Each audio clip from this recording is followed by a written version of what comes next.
மேல இருக்கக்கூடிய இந்த காணொலியை எல்லோருமே பாருங்களேன். நான் கூட இதை பார்க்கக்குள்ள என்ன நினைச்சிட்டேன், ஒருவேளை இந்த சூரஜ் அப்படின்ற இளைஞனை போட்டு ஒரு 4 பயல சேர்ந்து அடிச்சானோல, நம்ம தமிழகத்தினுடைய காவல்துறை அந்த 4 பேர் இழுத்து வச்சு இந்த மாதிரி ரோட்ல கொண்டு வருதுன்னு பார்த்து திகைத்து போய்விட்டேன். அப்புறம் இந்த விடயம் எங்க நடந்ததுன்னு குறித்து ஆராயக்குள்ளதான் இது வட மாநிலத்தில் ஒரு பகுதியில் நடந்திருக்குது. குஜராத் மாநிலத்தில் மீரட் எனக்கூடிய ஒரு பகுதியில் நடந்ததாகவுமே தகவல் சொல்றாங்க. என்னன்னா, இந்த 4 பேர் இப்போ பார்க்குறீங்கல்ல, நல்லா ஒரு அழகாக ஃபேஸ் மாஸ்க்லாம் போட்டு வரானுங்கல்ல, இவனுங்க அந்த பகுதியில் அட்ராசிட்டி, அடாவடி, அராஜகம், அழிச்சாட்டியம் பண்ணிட்டு இருந்திருக்கிறானுங்க. பொதுமக்களை அச்சுறுத்தக்கூடிய வகையில் வாகனங்களில் கத்தியோட ரோட்டில் தீட்டுறது, மக்கள் மத்தியில் போயிட்டு சாகசம் பண்ணுறதுன்னு பண்ணிட்டு இருந்திருக்கிறானுங்க. இது அங்கே இருக்கக்கூடிய காவல்துறை என்ன பண்ணிட்டாங்கன்னா, இணையதளத்தின் வாயிலாக அந்த காணொலியை பார்த்து இவனுங்க எங்கே இருக்கிறானுங்கன்னு தட்டி தூக்கி பாத்ரூமில் வழுக்கி விட்டாங்கன்னு நினைக்கிறேன். அந்த மாநிலத்து சட்டமன்றம் தெரில, பாத்ரூமில் வழுக்கி வந்தானுங்களோ இல்லை ரோட்டில் வழுக்கி வந்தானுங்களோ தெரில.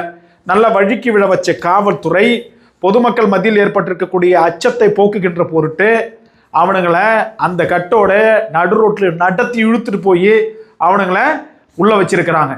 இதுதான் ஒரு சரியான தீர்வு.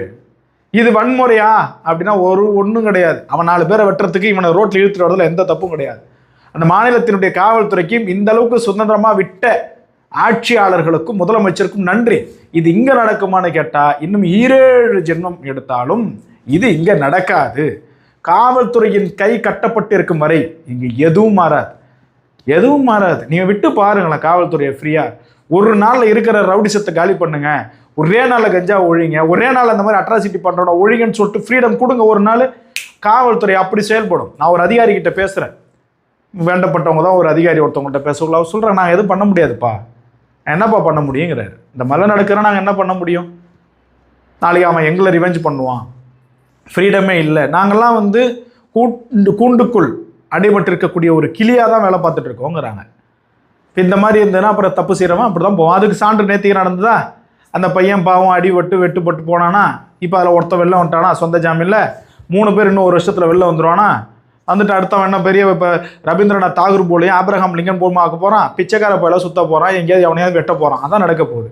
காவல்துறையின் கைகள் கட்டப்பட்டிருப்பதை முழுமையாக கட்டவிழ்த்து விட்டு அவங்கள ஃப்ரீடமாக செயல்பட விட்டா இது போன்ற நிகழ்வுகள் இங்கேயும் நடக்கும்.